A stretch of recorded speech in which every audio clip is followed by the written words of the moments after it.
Break के बाद एक बार फिर से आपका स्वागत है। आज हम बात कर रहे हैं दिल्ली के प्रदूषण की, और बात दिल्ली के प्रदूषण की नहीं है, बात प्रदूषण की है। पूरे देश में कम से कम शहरों में तो हम बुरी तरीके से इस समस्या का सामना कर रहे हैं और साल भर कर रहे हैं। हमारे गेस्ट ने जो एक बात हाईलाइट की, बड़ी बात है कि डेटा एक्सेस नहीं है, सही तस्वीर ही हमें पता नहीं चल पाती है, डेटा क्रेडिबल नहीं है।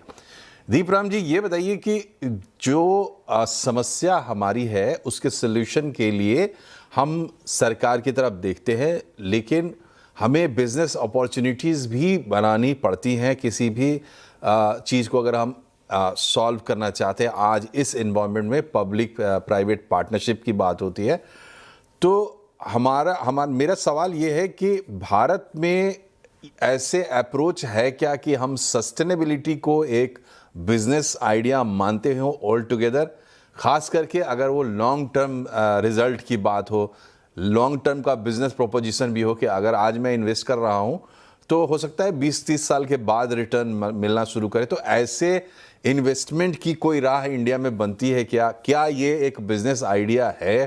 तभी तो हम इस बारे में सोच पाएंगे। नहीं, एब्सोल्युटली, आई थिंक आपने सही कहा। And taking a step back, अगर हम समझें कि पोल्यूशन के सोर्सेज क्या हैं, आई थिंक ग्लोबली अगर देखा जाए तो industries contribute to around 25 to 30% of global emissions.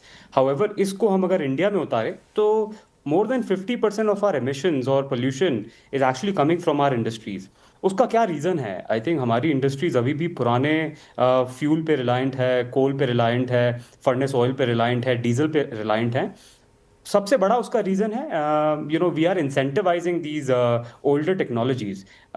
ये एक माइंडसेट बन चुका है कि because now my cost of goods is lower, because मैं पुराने टेक्नोलॉजीज को यूज़ कर रहा हूँ, तो I can be more comparative in the market. However, I think जो बिजनेस अपॉर्चुनिटीज इसमें बनती हैं, first of all if you see China is trying to become a climate leader.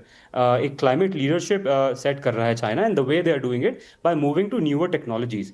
आज जो इन्वेस्टमेंट हमें भारी लगता है because there is an upfront cost, eventually there is a bigger return on investment over a period of time. EU में भी, जो मेरे ख्याल से मैका है for a lot of these climate policies, वहाँ पे देखा गया है 2005 ऑनवर्ड्स, जब उन लोगों ने carbon pricing, carbon tax enable किया था, from 2005 till today the emissions have reduced by almost 37%।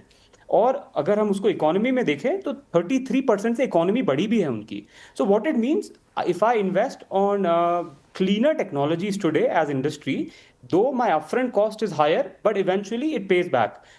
तो पहला तो मेरा ये पॉइंट रहेगा। दूसरा, I think what technology can absolutely help, one obviously is AQI, हमें बताता है कि हम कहाँ पर हैं, कैसी एयर की क्वालिटी है। दूसरा, it also makes your pollution visible। ये पोल्यूशन के साथ एक सबसे बड़ा चैलेंज है, इनविजिबल है ये।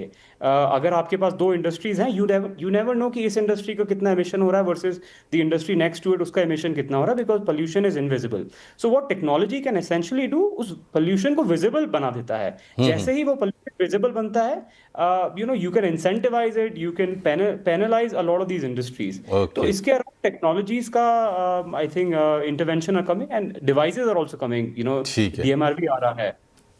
ठीक है, तो जैसे हम एग्जांपल देते हैं वेस्टर्न कंट्रीज़ का, तो थोड़ा बहुत बड़ा इनकम का भी गैप है। इस वजह से चाहे हम जितना भी ब्रैग कर लें अपने बारे में, लेकिन हमसे कई गुना ज़्यादा इनकम पे बड़ी कंट्रीज़ बैठे, चाइना हो, अमेरिका हो, और जो यूरोप की कंट्रीज़ हैं, तो हमारे, मान लीजिए हम इनकम में उनके बराबर होने जा भी रहे हैं, मतलब GDP में, तो भी हमारे पास पॉपुलेशन बहुत बड़ी, हमारी समस्याएं अलग तरीके की हैं।